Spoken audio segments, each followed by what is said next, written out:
Good evening, Bahamas. Coming up in Our News tonight, the best in colors, sounds, costumes, and banners hit Bay Street for the 2019 Boxing Day Junkanoo Parade. The unofficial results of the Boxing Day Junkanoo Parade are in.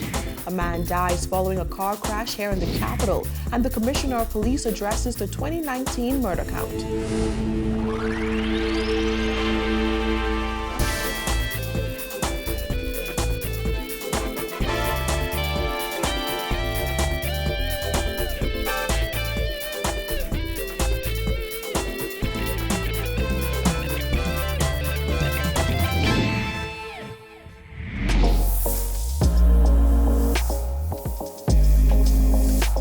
Our News is brought to you by Alive. Good evening, Bahamas. Thanks for joining us on this Boxing Day evening for Our News. I'm Georgie O'Bain, topping news tonight. After months of hard work, Junkanooers left it all on Bay Street this morning during the 2019 Boxing Day Parade. However, there could only be one winner. In the A category, it was the Valley Boys group that walked away with the unofficial victory and the top spot in the major categories. Chairman of the parade management team, Anthony Mortimer, read the results. In fifth position, with a score of 64.31, Roots.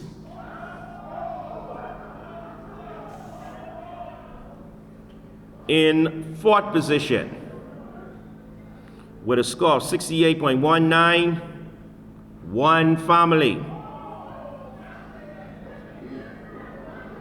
In third position, with a score of 77.66, Genesis. In second position, with a score of 80.01, Saxons. And the unofficial winner for the 2019 Boxing Day Parade is the Valley Boys with a score of 81.44. The Valley Boys walked away with Best Off-the-Shoulder Costume, Best Banner, Best Music, and the Shirley Street Prize. Valley Boys Marshal Durham Smith said the group won't be celebrating just yet. The Valley Boys we were never scared when it came to that number one because we were ready. Even though we had some mishaps with the rain and the weather and the wind, but we still came out and we executed our theme. The group as a whole right now, like I said, if you could see in the background, everybody's working. We're not celebrating yet because we're going to have a big party after this third street victory. Then came the results of the B category. In seventh position, with a score of 34.77, the New Vikings. In sixth position, with a score of 48.74, Conquest for Christ.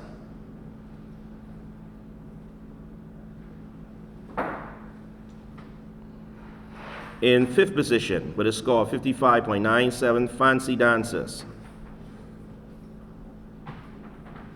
In fourth position, with a score of 56.30, Body of Christ. In third position, with a score of 57.92, Red Land Soldiers. In second position, with a score of 65.21, the Original Congos. And the unofficial winner of the Boxing Day 2019 is Colors with a score of 80.86.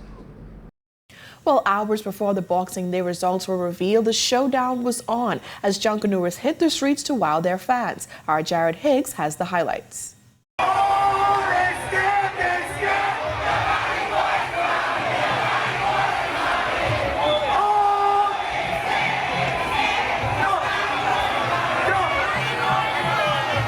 After a 2-hour delay due to light rain, the Boxing Day Junkanoo Parade got underway just after midnight.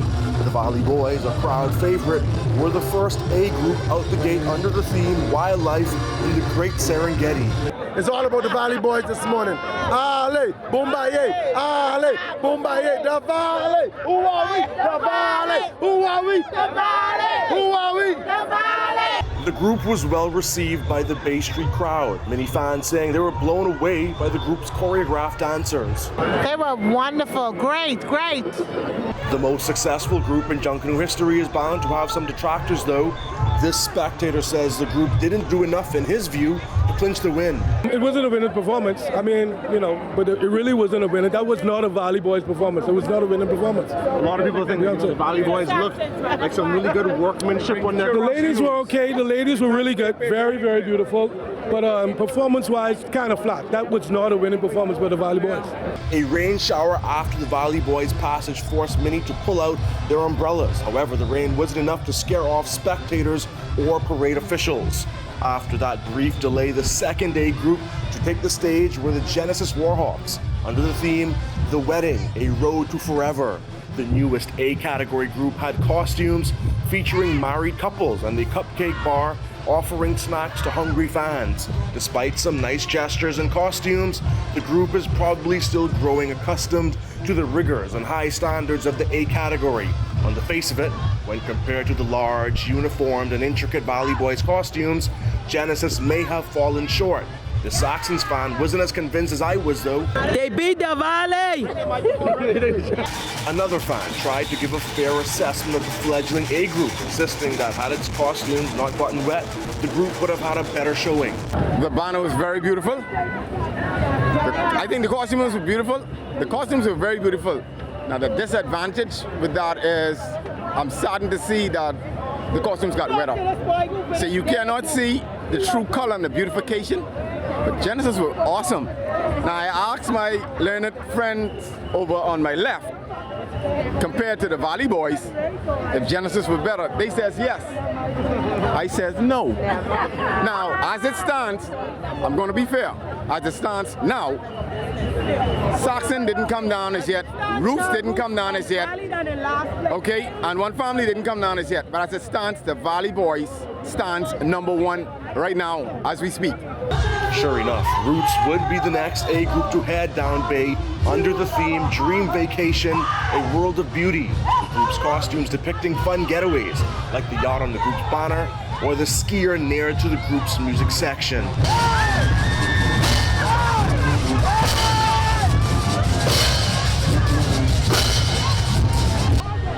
The crowd showed its appreciation for Roots. However, by that point, the excitement for the Saxons was starting to brim over. Are you looking forward to seeing the Saxons? Oh yeah! Why are you looking forward to them? That's my group. The group chose the theme Join in the Fight Against Cancer. On its banner, 3 cancer survivors danced the night away. You didn't need to be a Saxons fan to appreciate the energy the group brought to Bay. After finishing 5th at last year's Boxing Day parade, these Junkanoo lovers had a point to prove. With an excited crowd and inspiring theme, many fans were sure that their Saxon superstars had victory in its sights. Can you please ask them to complete the parade? It's over. It's not necessary. Let the people go home and relish. It is over. It's Junkanoo without banter and controversy. This fan says she thinks the Shell Saxon superstars missed the mark in some areas. The Saxons did very well as far as performance and music, but they did not depict their theme. They had all the colors. They might have colors, and this was not about colors. It's the Saxons, so they did not put all of the things together. They only showed a couple colors and say it's about cancer. No. We tried to get a neutral fan to break the tie. Valley Boys fans may not like his mid-parade synopsis. Energy, choreography, music, they were definitely the best out of those 3 thus far. They could have tied in the theme a little better, I honestly agree, but from what I see, Saxons is the best group thus far. From what I see. No, I was the one family. But I was there for the whole parade. The parade ain't over yet. All these people done leave, and the winners ain't come down yet. One family, Warriors, watch. Many will agree that one family was worth the wait. The group headed down Bay under the theme Video Games Madness. Get your game on. With its Mortal Kombat themed choreographed dancers and easily recognizable character depicting costumes, one family were no doubt a crowd pleaser and fan favorite.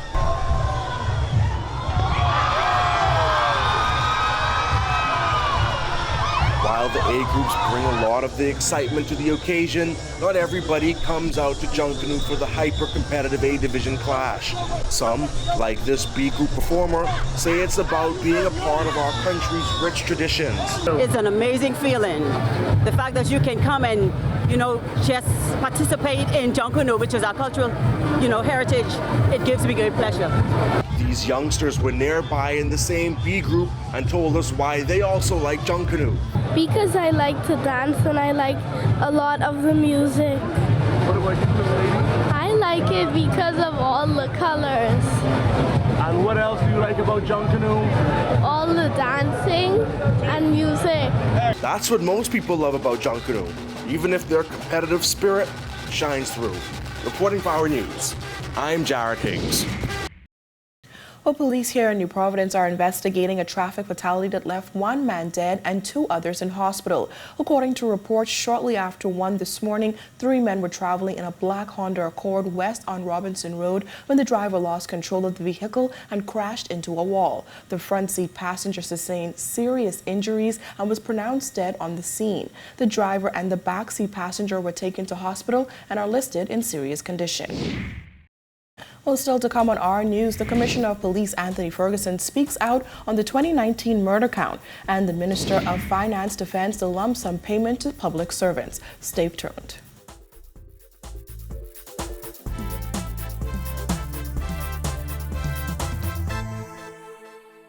From TV to phone to fast internet, how can we show appreciation for the 25 years you've been with Rev?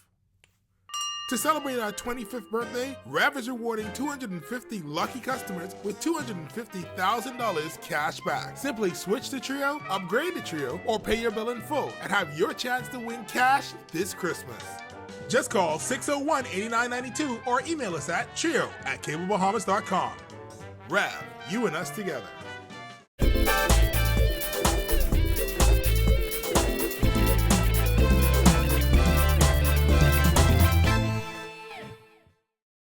"2019's murder count was slightly higher than 2018, according to Commissioner of Police Anthony Ferguson, who made the comments while speaking to reporters at the 2019 Boxing Day Junkanoo Parade. So are you able to confirm that the murder count is higher this year than it was last year? Yeah, slightly over the count last year, but there are no major issues. So when we analyze the circumstances surrounding the incident, and I'll let you know that in my meet the press in another couple of days. The murder count in 2018 was 91. Speaking about the Boxing Day Junkanoo Parade, Ferguson says there were no major incidents to report. He says their security strategy at the New Year's Junkanoo Parade will be similar. It's going to be the same thing. We're going to be out in full force and police these events. It is mandated that we police these events, and there'll be no letting up on it. And while we're policing the event, we will also police the communities and the inner cities.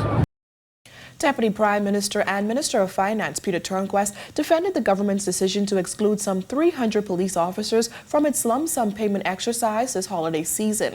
Government paid some civil servants $1,400. However, it was revealed that 300 police officers who have reached pension and are on contracts weren't included. President of the Police Staff Association, Sony Miller, says those officers feel slighted, and he urged the government to fix the situation. However, Turnquest says those officers simply didn't fall within the criteria set out by the government. As far as I'm aware, all police officers were paid. You may have had some reserve officers that may not have gotten paid. The program was really geared towards permanent and pensionable public servants, and we believe that we've covered most of that. The lump sum payment exercise cost the government around $30 million and included members of the Bahamas Public Services Union, teachers, permanent employees, and those who are paid weekly, members of the uniform branches, and PHA staff, including doctors and nurses. Turnquest says while there may be an error or two with the payments, his ministry is satisfied that it did what it ought to do. There may be one or two that have been omitted by error or omission, but by and large we believe that we've met our commitment to the public service in that regard. Well, still to come on Our News, the Bahamian ambassador to the U.S. discusses special visas for Bahamians in the aftermath of Hurricane Dorian. Stay with us.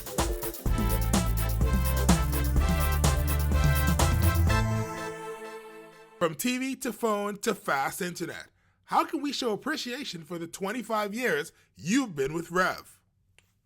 To celebrate our 25th birthday, Rev is rewarding 250 lucky customers with $250,000 cash back. Simply switch to Trio, upgrade to Trio, or pay your bill in full and have your chance to win cash this Christmas. Just call 601-8992 or email us at trio@cablebahamas.com. Rev, you and us together.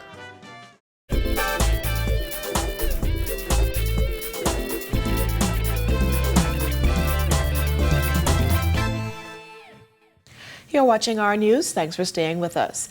Bahamas Ambassador to the United States, Sidney Cawley, says he isn't aware of any efforts to lobby U.S. State Department officials to make special visa provisions for Bahamians affected by Hurricane Dorian. Cawley says the U.S. stance on immigration matters has been quite clear. That is a very controversial issue. As far as I'm aware, the Bahamas government has not made an official request. There were some public comment about temporary protective status for Bahamians with right to work and right to reside. And if an official request is made, I'm not aware of an official request government to government having been made. In the immediate aftermath of the storm, United States President Donald Trump told reporters that special provisions would not be made for Bahamian Hurricane Dorian survivors, citing concerns over very bad people and drug dealers in the country. Cawley was asked whether those comments were fair. I'm a diplomat, the President of the United States. One of his key planks in his campaign and in this election was immigration, U.S. immigration. And it's no secret that he has taken a strong stand about different types of migrants penetrating the U.S. border.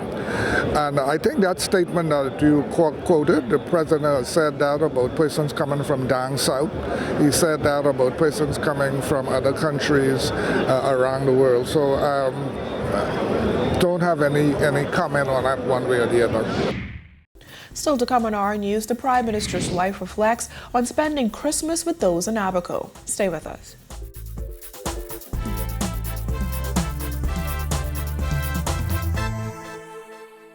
From TV to phone to fast internet, how can we show appreciation for the 25 years you've been with Rev?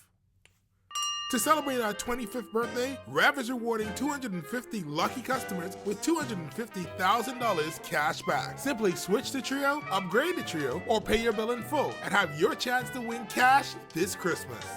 Just call 601-8992 or email us at trio@cablebahamas.com. Rev, you and us together.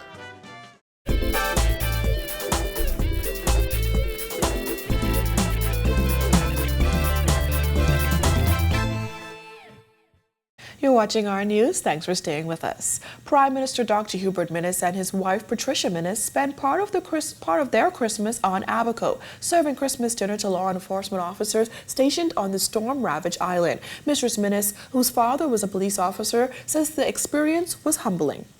It was enlightening because, you hear of them being at work during the Christmas holiday, but being there and feeding them, you got a true sense of what they do and how we should more appreciate them for the service they give us. There was a lady there who was missing her 16 and 13-year-old daughter because this was the first time that they were apart during Christmas. So you get that feeling that, hey, we really have to appreciate them. Hurricane Dorian slammed Abaco as a deadly Category 5 storm back in September. The storm impacted central Abaco particularly harsh, with many buildings completely swept away. Still, Minnis says she's optimistic about the island's progress. Truthfully, this is my about 5th time in Abaco since the storm, and lots of progress are being made. If you have been there and see what it was, all the streets are cleared, most of the cars are moved away, and so you see great progress. You see tarps on roof. We actually see families, lots of cars at family house having their Christmas dinner, and so people are trying to go back home and get normalized, and so hopefully in this new year, we'll see more of that happening, and there's still assistance needs, so we who can help, each family needs to still be with them and just assist them in getting back to their lives back. There were 2 major cases with similar outcomes, with completely different evidence, witnesses. I thought I would be prepared for the Gibson case based on what I did with Frank Smith or what I covered, but just getting a in-depth look of how things work behind the scenes, the process and government, it was an eye-opener for me. And now when I covered different stories, I'm like, oh, well, now I know what goes behind it, because everything comes out in court. Now people are like, well, that's how it went? Is that how it's supposed to go? Should we have campaign finance legislation? Are we at what we say we're at, not just the one administration, but multiple administrations? Are we where we need to be?